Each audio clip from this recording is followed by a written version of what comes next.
Roma wasn't having a pleasant day. Within his first hour awake, he had tripped going up the stairs, smashed his favorite mug with his favorite herbal tea, and checked his hip against the kitchen table so roughly that there was a giant purple splotch forming on his torso.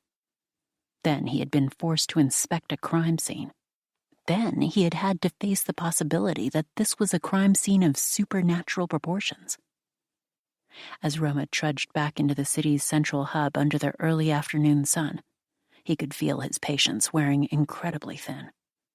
Every blow of whistling steam sounded like the noise his father made from his mouth when he got angry, and every crack of a butcher bringing his cleaver down reminded Roma of gunfire. Usually, Roma adored the busyness that surrounded his home. He would deliberately take the long routes to skirt in and out of the stalls, peering at the bundles of farm-grown vegetables piled higher than their cellar. He would make faces at the fish, inspecting the conditions of their small, dirty tanks. If he had time to kill, he would pick up sweets from every vendor selling them, popping them into his mouth as he went along, and emerging from the markets with aching teeth and empty pockets. The open market was one of his greatest loves. But today, it was nothing but an irritant atop an already viral rash. Roma ducked under the laundry lines pulled against the narrow alleyway leading into the Montagov's central housing block. Both clean and dirty water dripped furious puddles onto the pavement, transparent if it was under a sopping wet dress, black and sludgy if it was under a half-installed pipe.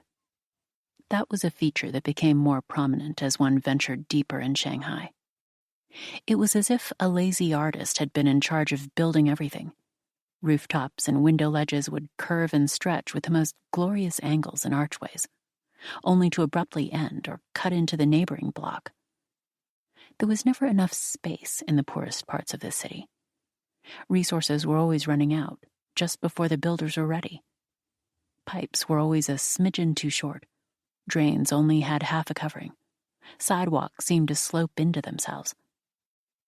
If Roma wanted to, he could stretch his arms out from his bedroom window on the 4th floor and easily reach the outward folding window shades of a bedroom in the building next to his. If he stretched with his legs instead, he could hop over without struggle to scare the old man who lived there.